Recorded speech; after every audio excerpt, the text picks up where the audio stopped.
traveled worldwide quite a bit. Um, anyway, when I got recruited, headhunted by DARPA, Department of Defense, CIA, and I love high-end technology, and I wasn't immoral about it. I wrote the code to track the artificial intelligence code to track the Soviet nuclear submarine fleet. That was a big project for the Navy. Worked on robotic surgery for medicine for the Army, voice recognition, conversation planning for chatterbots. You use them all the time now. Voice of God weapons we used in war, and the Gulf War, for example. This is a V2K. V2K, where we can project a sound you cannot plug your ears for to stop. And we'll get into a little more about how that particular technology works. But we told them in their language, this is all a lay down your arms. And it worked quite effectively because the technology is unexplainable to the common person who has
Um, so this is the most important weapon system that the United States and I assume Russia and China are developing.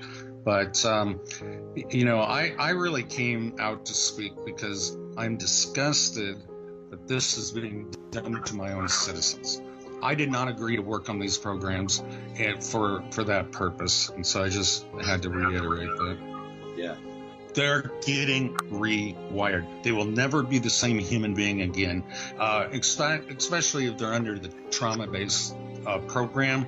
Torture trauma never leaves anyone the same. I mean, we can't even help them. I mean, the brains are fried. And they, of course, especially with this voice to skull, which we haven't talked about quite yet, but being able to pipe voices into someone's head, you have the traditional breakdown, the threats to the family, friends, we're going to kill you, we're going to kill your family, tell us who you work for, or do what we say, and et cetera. And it's a complete breakdown. One of the two worst, I would say, are probably sleep deprivation. All TIs complain about that they're forced to stay up for 5 days and then forced to sleep 2 days. And that's the week period. And, that's a common torture practice. And then why are they doing this to people? Just studying? Just making a weapon? That's right. So it's making a weapon system, and that's what we've always done, we have to be ahead of anybody else.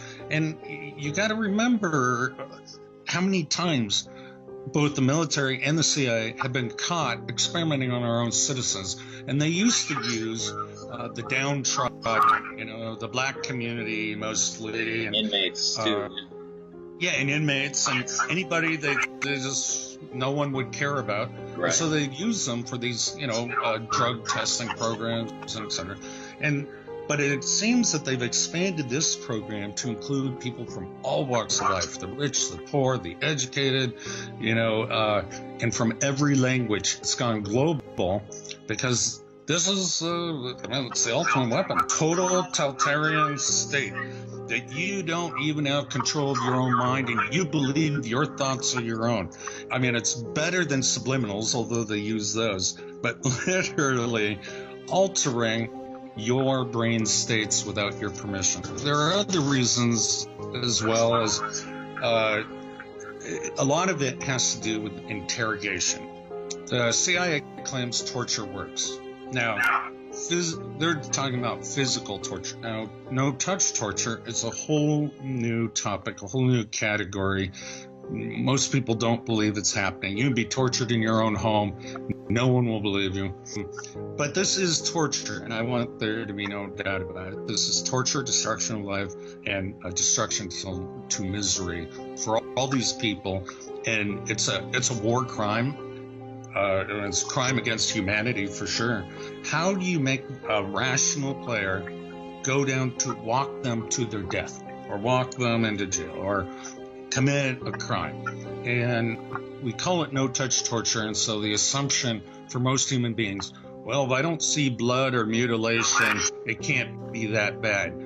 Well, what the brain perceives is far worse than that. In fact, the pains are amplified, sensitized, and are extremely vulnerable to these circuits being stimulated.